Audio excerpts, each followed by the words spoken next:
ನಾವೇನ್ ಎಕ್ಸ್ಪೆಕ್ಟ್ ಮಾಡ್ತಾ ಇದೀವಿ ಅದಕ್ಕೆ ಪೂರಕವಾಗಿ ಇವಾಗಿನ ಒಂದು ಎಕ್ಸಿಟ್ ಪೋಲ್ಗಳೇನಿವೆ ಅದು ಕೂಡ ಅದನ್ನೇ ತೋರಿಸ್ತಾ ಇವೆ.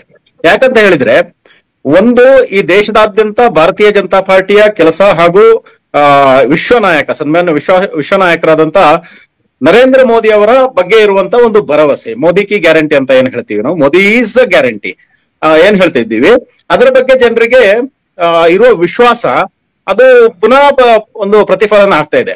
ಆನಂತರ ಏನು ಅಣ್ಣಾ ಹಜಾರೆ ಅವರು ಭ್ರಷ್ಟಾಚಾರದ ವಿರೋಧವಾಗಿ ಒಂದು ಮೂವ್ಮೆಂಟ್ ಅನ್ನ ಸ್ಟಾರ್ಟ್ ಮಾಡಿದ್ರು, ಅದಕ್ಕೆ ಪಕ್ಷಾತೀತವಾಗಿ ಆನಂತರ ಜನರು ಎಲ್ಲಾ ಒಂದು ಸೈದ್ಧಾಂತಿಕವಾಗಿ ಎಲ್ಲಾ ಸೈದ್ಧಾಂತದವರು ಕೂಡ ಅವರ ಜೊತೆ ನಿಂತು ಅದಕ್ಕೆ ಬೆಂಬಲ ನೀಡಿದ್ರು.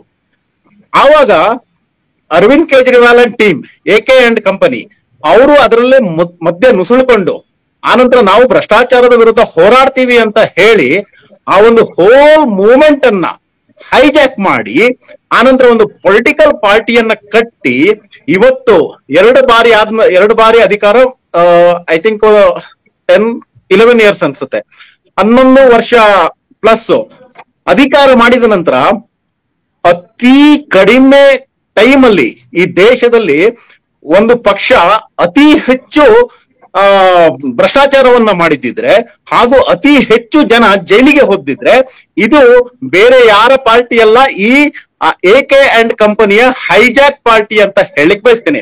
ಅದಕ್ಕೆ ನಿಮ್ಗೆ ಒಂದಿಷ್ಟು ಉದಾಹರಣೆಗಳನ್ನು ಕೊಡ್ತೀವಿ. ಅರವಿಂದ್ ಕೇಜ್ರಿವಾಲ್, ಮನೀಶ್ ಸಿಸೋಡಿಯಾ, ಸತ್ಯೇಂದ್ರ ಜೈನ್, ಸಂಜಯ್ ಸಿಂಗ್, ಸೋಮನಾಥ್ ಭಾರತಿ, ಇನ್ನೂ ಹಲವು ಪಟ್ಟಿ ಇದೆ. ಜೈಲಿಗೆ ಅಂದ್ರೆ ಒಂಥರ ಕ್ಯೂ ನಿಂತ್ಕೊಂಡು ಹೋಗಿ ಬಂದ್ರು. ಅದಾದ ನಂತರ ಇನ್ನೊಂದೇನಂತ ಹೇಳಿದ್ರೆ ಇವರ ಹಗರಣಗಳನ್ನು ನೋಡಿ, ಅಬಕಾರಿ ನೀತಿ ಹಗರಣ 100 ರಿಂದ 150 ಕೋಟಿ ಪ್ಲಸ್ ಹಗರಣ ಇದೊಂದು. ಆನಂತರ ಇತ್ತೀಚೆಗೆ ಬಂದಂತ ಶೀಶ್ ಮಹಲ್ ನವೀಕರಣ ಹಗರಣ ಏನಿದೆ ಅದು ಇದೊಂದು ನಿಜವಾಗ್ಲೂ ಅರವಿಂದ್ ಕೇಜ್ರಿವಾಲ್ ಅವರಿಗೆ ಹಾಗೂ ಆಮ್ ಆದ್ಮಿ ಪಾರ್ಟಿಗೆ ಅತಿ ದೊಡ್ಡ ಕಪ್ಪು ಚುಕ್ಕೆ ಅಂತ ಹೇಳಕ್ ಬಯಸ್ತೇನೆ. ಅದಕ್ಕೆ ಎಕ್ಸ್ಪ್ಲನೇಷನ್ ಆಮೇಲೆ ಕೊಡ್ತೀನಿ.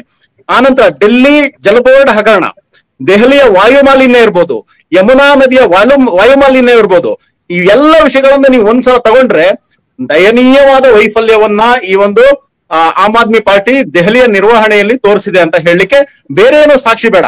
ಆನಂತರ ನಿಮ್ಗೆ ಶೀಶ್ ಮಹಲದ ನವೀಕರಣದ ಬಗ್ಗೆ ಒಂದ್ಸಲ ಹೇಳ್ತೀನಿ.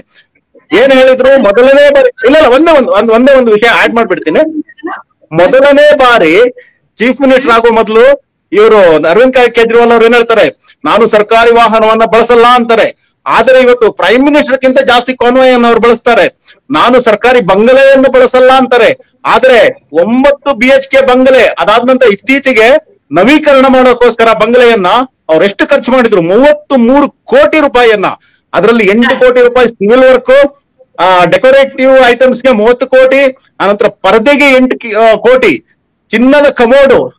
ಸಾಮಾನ್ಯ ಮನುಷ್ಯ ಅಂತ ಹೇಳೋರು ಯಾವುದೋ ಅಮೆರಿಕದ ಅಧ್ಯಕ್ಷರು ಬಂದ್ರೆ ಒಂದು ನಿಮಿಷ, ಅಮೆರಿಕದ ಅಧ್ಯಕ್ಷರು ಬಂದ್ರೆ ಅವರೆದ್ರು ನಾನು ಬಹಳ ಬಡವ ಅಂತ ತೋರ್ಸ್ಕೊಳ್ಳೋಕೋಸ್ಕರ ಒಂದು ಚಪ್ಪಲಿನೂ ಸಹ ಸರಿ ಹಾಕ್ದಿರುವ ಮನುಷ್ಯ ಇವತ್ತು 10 ಕೋಟಿಯನ್ನ ಖರ್ಚು ಮಾಡಿ ಚಿನ್ನದ ಕಮೋಡನ್ನ ಬಳಸ್ತಾರೆ ಅಂತ ಹೇಳಿದ್ರೆ ಇವರ ಐಷಾರಾಮ್ಯ ಜೀವನದ ಎಷ್ಟು ಮಟ್ಟಿಗೆ ಇರ್ಬೋದು ಅನ್ನೋಂಥದ್ದು ತೋರಿಸುತ್ತೆ.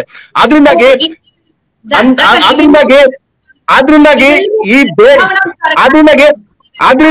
ಈ ದೇಶ ಕಂಡಂತ ಅತಿ ದೊಡ್ಡ ನಾಟಕಕಾರ ಅರವಿಂದ್ ಕೇಜ್ರಿವಾಲ್ ಹಾಗೂ ಅತಿ ದೊಡ್ಡ ನಾಟಕ ಕಂಪನಿ ಅಂದ್ರೆ AK ಅಂಡ್ ಕಂಪನಿ, ಇವರ ಒಂದು ಏನು ನಾಟಕ ಇವತ್ತು ಬಂಡವಾಳ ಈ ದೇಶದ ಹಾಗೂ ದೆಹಲಿಯ ಜನರ ಮುಂದೆ ಬಯಲಾಗಿದೆ. ಆದ್ರಿಂದಾಗಿ ದೆಹಲಿಯ ಜನ ಈ ಒಂದು ಎಲೆಕ್ಷನ್ ಅಲ್ಲಿ ಅವರಿಗೆ ತಕ್ಕ ಪಾಠವನ್ನ ಕಲಿಸಲಿಕ್ಕಿದ್ದಾರೆ. ಹಾಗೂ ಭಾರತೀಯ ಜನತಾ ಪಾರ್ಟಿ ಹೇಗೆ ಎಕ್ಸಿಟ್ ಪೋಲ್ ನಲ್ಲಿ ತೋರಿಸ್ತಿದೆ ಹಾಗೇನೆ ನಾವು ಉತ್ತಮವಾದಂತ ರಿಸಲ್ಟ್ ಅನ್ನ ಪಡಿಲಿಕ್ಕಿದ್ದೇವೆ.